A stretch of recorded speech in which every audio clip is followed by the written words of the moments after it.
at Tories. I think I was in 6th year, maybe 7th year. It was the first $1 billion transaction. It made me realize that you have to bring your A game for everything. As you're developing your practice, like there's going to be moments where, you're worried, like, can I do this? It's going to be too hard. And so we all have that turning point. You may lose on trial, or you may go through a failed transaction. The lessons that come up are pretty similar. When you have moments when you are free, enjoy them. Don't stress about not having any work. Welcome to the Singh at Law podcast, where we hear stories from the best on what it takes to succeed in the law and life. Hi everyone, welcome to the Singh at Law podcast. My name is Kunwar, and I'm an incoming articling student in Toronto. We'll be hearing from retired judges, lawyers, as well as students about their stories and what it takes to succeed in the law and in life. Today we have the managing partner of Mintz LLP's Toronto office, as well as Chancellor of Ontario Tech University, Mr. Mitch Frazer. Mitch, welcome to the show. Thanks, Kumar. Great to be here. Thank you very much. So to start things off, tell us more about what you do and what your day-to-day practice looks like. So my practice is a full HR practice, big focus on pensions, but I also do some employment, some labor, a little bit of privacy, some lobbying legislation, essentially anything with humans. Right. And in my free time, I manage the office. Well, that's great to know. You're really busy on a day-to-day basis. And how's your journey been like, especially, beginning from your early days, reaching at this point where you're a managing partner at one of the Bay Street firms here in Toronto, as well as being the Chancellor for Ontario Tech University. Yeah. How did you reach this point? A lot of hard work, a little bit of luck, seizing opportunity, enjoying the moment, appreciating how lucky I am. I'm the first person in my family to go to university, first male to graduate from high school. I never forget that. In my mind, every day I don't take the opportunities I've had for granted. Try to help others, like to give back to the community, appreciate how lucky we are to be in a country where we have such a robust legal system, and I try to be a participant and understand that this is a business, but it's also a profession, and balance those interests every day. Well, that's great to hear, and I think for law students and incoming articling students such as myself, it's going to be quite pivotal at this time that we learn those same lessons that you've also gone through in the past, and that we try to make a difference as much as we can moving forward. You mentioned a bit about your practice, and what I understand is that your practice encompasses around pension, benefits, as well as employment law. It is quite an interesting field if you think about it in some way. I, as a law student, understand that you have corporate work in which you have, for example, real estate, mergers and acquisitions, and then for litigation work, you have so many different niches. You have product liability, you have competition, intellectual property, and all that. How do you find your field of law different from those other areas that we often hear about? Either they come under transactional work or they come under litigation work. Yeah, this is a bit of everything. And so the thing I like about it, it's never dull. I mean, you were breaking down the traditional solicitor versus barrister type practices. I'm fortunate that I get to do a little bit of everything. It's mostly solicitor, so mostly negotiating, discussing, thinking, researching, trying to set up a framework. But there's also sometimes there's tribunal work, there's appeal work, and I get to think about those from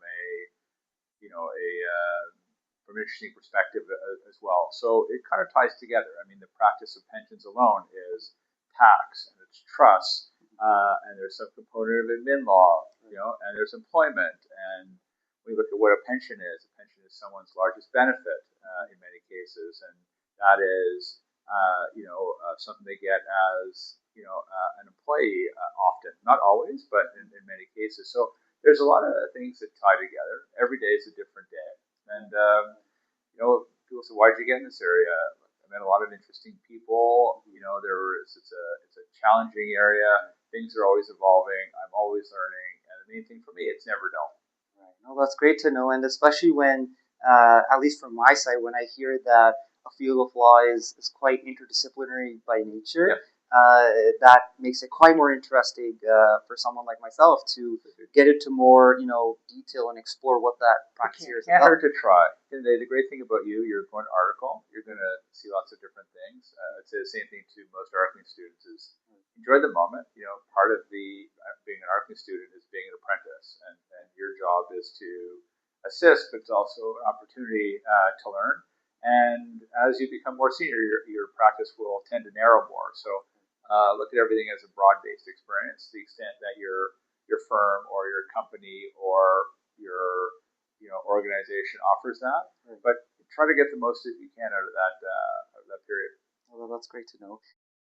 Just one part about managing client expectations. Especially in the legal profession, we often hear about that. Especially as an incoming articling student, I find that to be quite important for me to maybe be proactive for as I start my term coming up soon. What are your thoughts on managing client expectations in your day-to-day practice? And if you have any tips you would like to leave for our articling students as well as young lawyers. Point one, communicate. Multiple ways of doing it. Make sure that you understand what whoever is giving you the assignment, whether it be a junior lawyer, a partner, a client, you need to understand what they're looking for. I remember as an articling student, as a junior lawyer, you would be asked, given a task. I thought I understood what it was, and I would guesstimate a bit. I think you have to be really, if I could go back and change one thing, I probably would have asked more questions. As a junior, you're always worried about, making someone you're reporting into unhappy. They'll be a lot more unhappy if you don't get their assignment correct. So sometimes you don't, make sure you go back, fully understand what they want, understand the timeline, understand the expectation, understand deliverable, understand the context of what you're doing. And then also I'd say sometimes go outside this sort of pure billable nature of what they're asking you to do and understand their business, understand how this fits into the business as the best you possibly can. Well, that's going to be pretty helpful. Yeah, and more importantly, the client's always right. The client's always right. That's true, no doubt about it. And then, going beyond client expectations, when we think at maybe a personal level where you have professional commitments from your articling role, your associate role, or whatnot, and then you also have personal commitments in which, you may have family that you take care of, or you have other things that go on in your day-to-day life beyond work. What are your thoughts on managing both professional as well as personal commitments? It gets easier the more senior you get. Even though you may work more later, the reality is that you'll have an understanding of how long something takes. You'll have a better understanding of working with a client when the project is due. At the beginning, of your career, you're learning, and you're learning about what clients need. And a client could be anybody. A client could be someone you report into internally, externally. You're trying to figure out what they're looking for. So it's a challenge. You have to also, don't forget, you do need to recharge personally. For me, I always, when I was an articling student and an associate, I try to work as much as I could during the week, a little bit on the weekends, but try to create some opportunities, usually on Saturdays, to give myself some time to do family, to recharge, to go to the gym. It's not easy. I'm not saying that it is, but try to, when you have the opportunity to carve out a little bit of personal time. It does get easier the more senior you get because you have an understanding of how the day-to-day practice goes. When you're more junior, your greatest value, to be blunt, is availability because you're there to learn, you're there to help. Every hour you put into the profession is going to enhance your career. It's going to accelerate things. It'll make you a better lawyer. Right. And I think a lot of these questions that are coming from my side may be proactive or maybe premature at this stage for someone like myself who is about to start an articling term. Yeah. But you've rightly put it that with the passage of time, one gets a better sense of how to take care of one's physical and mental well-being, as well as making sure that we're with the family as well, that we take care of those commitments, and that we also do justice to our professional commitments as well. Yeah. And talking about mental and physical well-being, you just mentioned about going to the gym. Do you have any other ways that you maybe adopt in your day-to-day life to take care of your physical and mental well-being? Yeah, I mean, for me, exercise, I need to start my day with some form of exercise every day, whether I walk or I run or I lift weights. So I try to do that very early in the morning. Right. I also, on Sundays, I try to go for a very long run, just early in the morning before the world gets more hectic. Right. And I try to meditate for about 15 minutes every day in the middle of the day, especially if things get stressful. Just have a quiet break and to get with my thoughts and just reset. Definitely, and I think for folks who've gone through law school like myself, it's really important that we stick with the basics in terms of taking care of our mental and physical well-being. So that's something we can definitely pay heed to. So the next question has to do a lot with your transactions that you've worked on, which are many at this point probably. Yeah.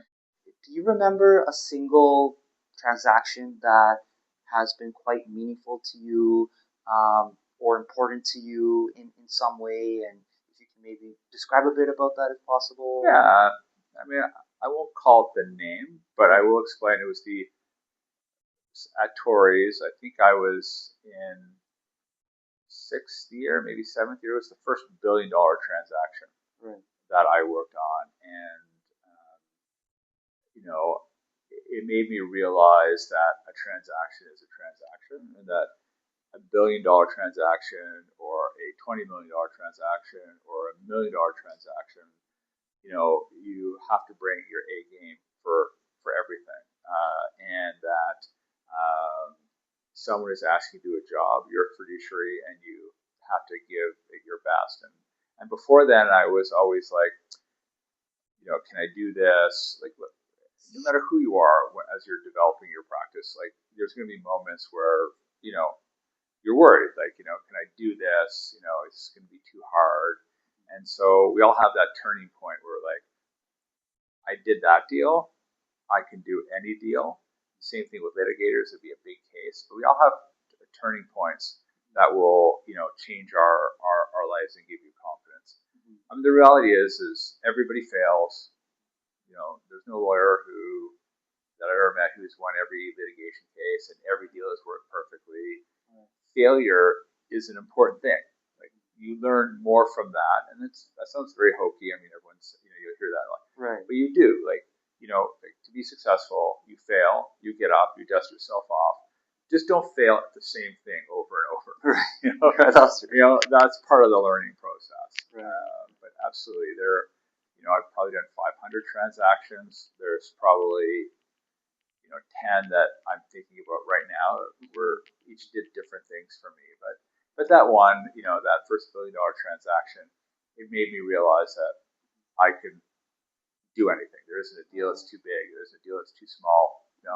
If I work hard and I learn and I work with the team and I adapt, anything can get done. Right, and I think that this insight applies equally, like as you mentioned, when we're talking about either a litigation file or working on a corporate file. You may lose on trial, or you may go through a failed transaction. The lessons that come up are pretty similar, and it's important that you move on to the next litigation file you work on, or the next corporate file you work on. Always get better. Always learn from your experience. Yes. Don't get too high. Don't get too low. Keep on learning. Be the best that you can be. Right. Always try your hardest. And seize opportunity. Like the best deal you're ever going to work on, the best trial you're ever going to work on, is not going to arrive when you've got nothing else to do. Right. So figure out how to do it, find that balance. And I think your earlier question all ties in. It's balance because, you know, when you have moments when you are free, enjoy them. Don't stress about not having any work. And when you have too much work, understand that there are going to be times where you're not going to have enough work. Right. Everyone goes through that cycle and seize the moment.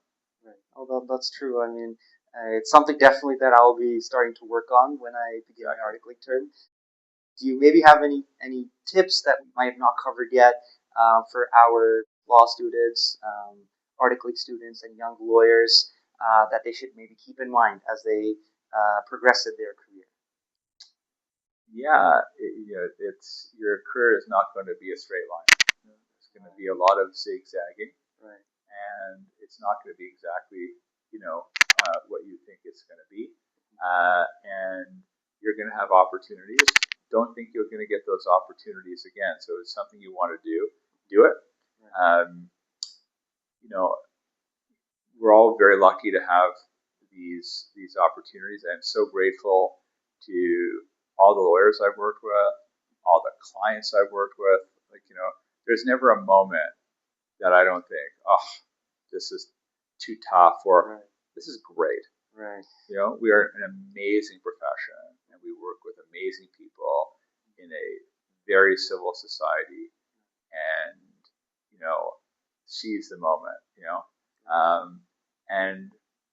Hard work at the beginning really pays off. As your career evolves, because there's going to be times when, as you're mentioning, you're going to have personal issues, whether it be health or mental health or physical natures, that are going to limit what you can do. So when you can do things, do them, because there will be times where you can't do everything you want to do. Well, that's true.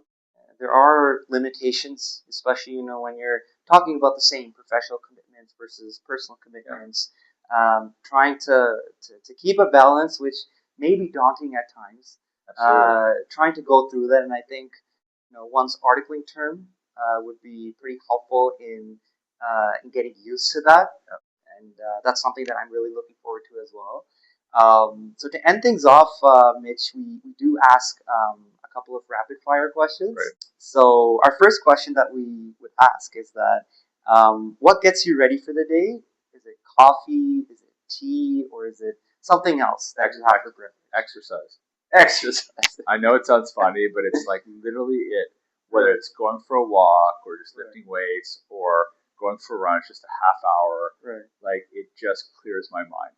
You get out of bed, and I just want to get into the right zone. Right. So it's actually not any specific drink. Right. It is just I'm a high energy, high intensity person, and that kind of grounds me. So just some form of exercise is the best way to start the day. Well, that's great because in law school we've had this kind of chat a couple of times. Are you more into coffee? Are you more into tea? Yeah. Like what makes you productive in the day? I don't drink either coffee or tea, so unfortunately. No, that's a rarity. I know it's a really outsider. That's great because you don't have to rely on a beverage to be productive. No. That's good. And then our second question. So, do you consider yourself more productive during solo work or teamwork?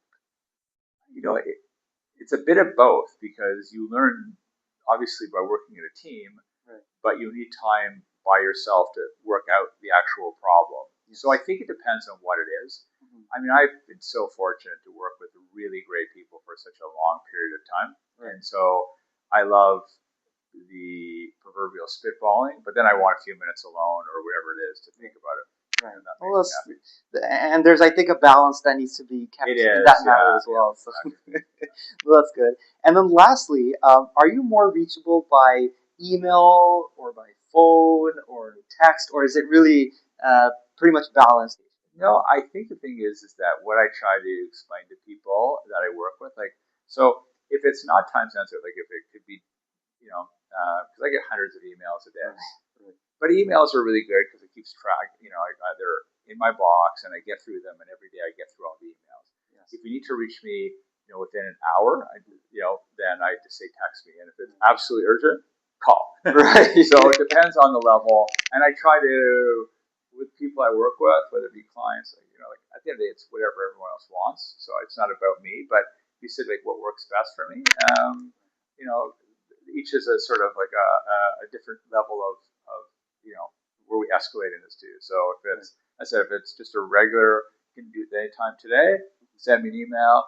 If it's something you need in an hour, text, and if it's right away, call, SOS. Right, and that goes back to, I think, managing client expectations, that from the get-go, you make the client aware that, in these circumstances, we can resort to this. I literally tell everybody this is the best way, and if you need me, I'm always there. Like, there's never a day, that I'm not available to get back to clients. I only exist because I have clients. Right. It allows me to run a business, and that allows me to donate money and time back to community work, which I so love. And then, there's family time, which is the most important time for me. And, I am always pride myself on always being there for whatever my kids and wife need. So there's a balance of all these things, and as you get more senior, you have less trap time. So there's less waiting around, more making sure you can do all the things you need. And that's the point I think a lot of our law students and young lawyers aspire to reach. Yep. And we hope that with the insights that you provided, that once followed, that our audience can reach that point and they get to realize the best of their legal career. Absolutely, and everything works. It's hard to give someone this is the way it's going to go. Right. You take advice from a lot of people whose opinions you value, and you carve out the best system that works for you. Right. I know that's great. We do have so many other points about your career that we can definitely touch on. Time is of the essence. We're running out of time, but we would like to thank you, Mitch, for taking time out of your busy schedule. Appreciate this. For any other insights, we would definitely be happy to reach you at some point. Right. Well, thanks for taking time. Appreciate the opportunity to speak with you today, and good luck with articling. Thank you very much. Sure, it'll be great. Thank you very much. You've been listening to the Sing It Law podcast. If you felt the spark, follow us, share the episode, and come back for more stories worth your time. We'll catch you next time.